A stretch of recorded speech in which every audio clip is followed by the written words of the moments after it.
इस वीडियो के माध्यम से हम लोग बात करते हैं कि इंसुलेटिंग मटेरियल क्या होता है।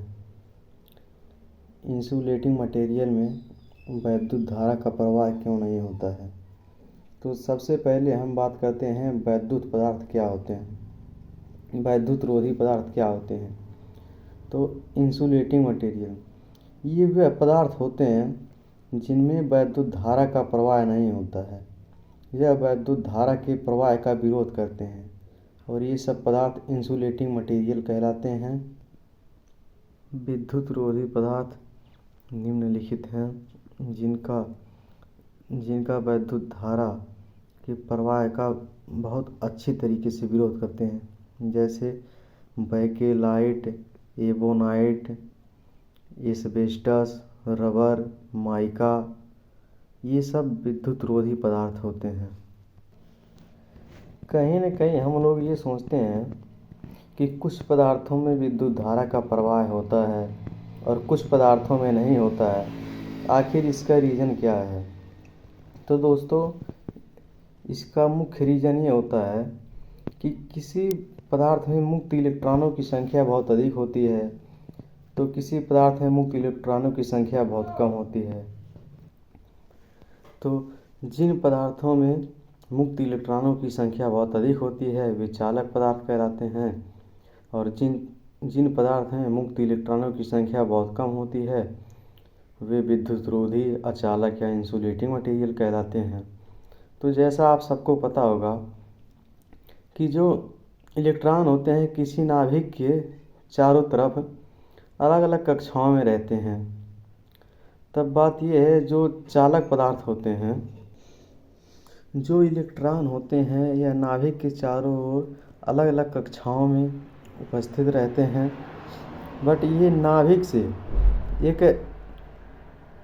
एक बहुत अधिक फोर्स के द्वारा बंधे होते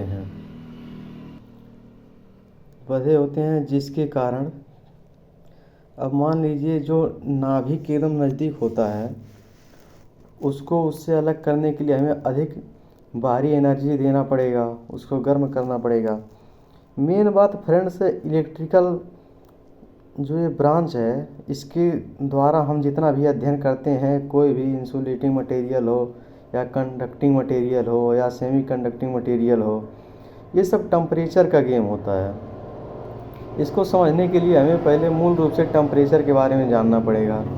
अब जो नाभिक के नज़दीक के इलेक्ट्रॉन होते हैं उनको बाहर करने के लिए हमें बहुत अधिक एनर्जी की आवश्यकता पड़ती है, और जो नाभिक से कुछ दूरी पर हैं उन्हें कम एनर्जी देने पर ही वो बाहर चले जाते हैं। जिस तरह से हम समझ सकते हैं कि जब इलेक्शन का टाइम होता है, प्रधान के जो बाहरी चमचे होते हैं जो थोड़ा दूर के होते हैं उन्हें 500 देने पर ही वो अपना वोट दूसरे को दे देते हैं, बिक जाते हैं।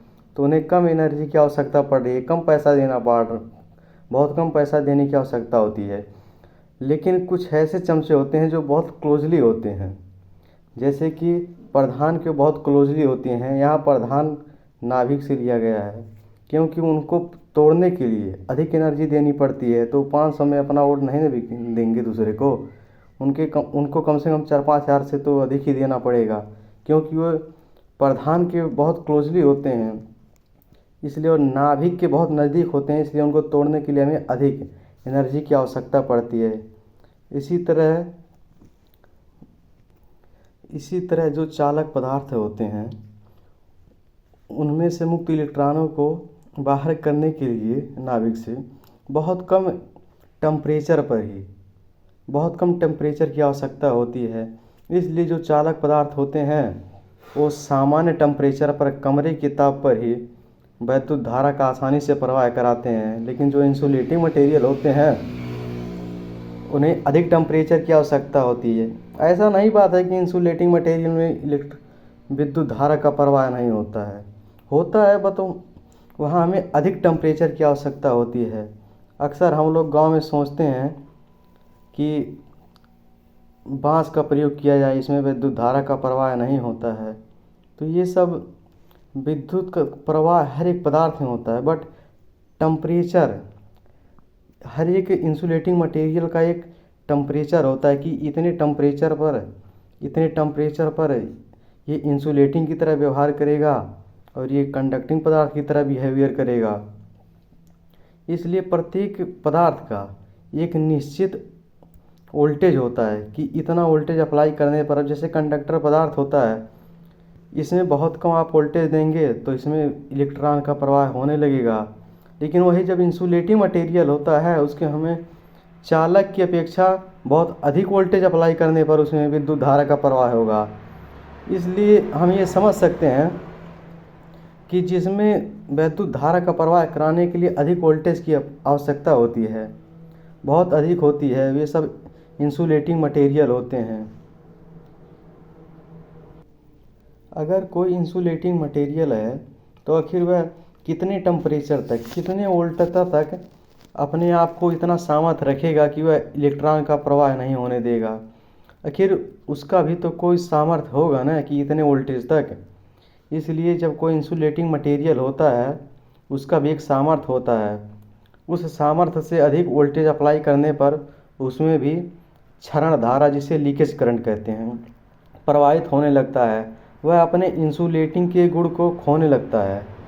इसलिए जब किसी इंसुलेटिंग मटेरियल का अपना एक टेम्परेचर, एक सामर्थ्य होता है, इसे ही परावैद्युत सामर्थ्य कहते हैं, जिसे डाई इलेक्ट्रिक स्ट्रेंथ कहते हैं। कोई भी इंसुलेटिंग मटेरियल होता है वह आवेश को ग्रहण करने की क्षमता रखता है, क्योंकि जब हम किसी इंसुलेटिंग मटेरियल पर वोल्टेज अप्लाई करते हैं तो वह आवेश को संग्रहित करता है जब तक कि उस पर लीकेज करंट न फ्लो होने लगे।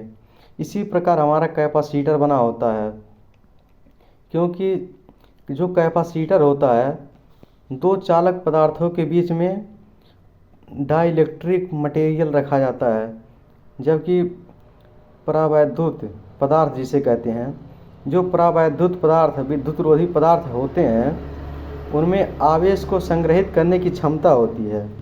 और इन्हीं पदार्थों को जब दो चालक के बीच में रखा जाता है, जब इन दोनों चालकों को वोल्टेज से कनेक्ट किया जाता है तो ये जो परावैद्युत पदार्थ होता है ये आवेश को संग्रहित करता है। इस प्रकार से कैपेसिटर का निर्माण होता है, जो कि हम लोग पढ़ते चले आते हैं कि दो चालकों का ऐसा संयोजन जो आवेश को संग्रहित करता है उसे कैपेसिटर कहते हैं। बट हम लोग परावैद्युत पदार्थ क्या होता है समझ ही नहीं पाते हैं। तो दोस्तों, परावैद्युत पदार्थ यही आपका इंसुलेटिंग मटेरियल ही होता है, बट इसके अंदर आवेश को संग्रहित करने की क्षमता होती है। इसे डाइलेक्ट्रिक मटेरियल कहते हैं।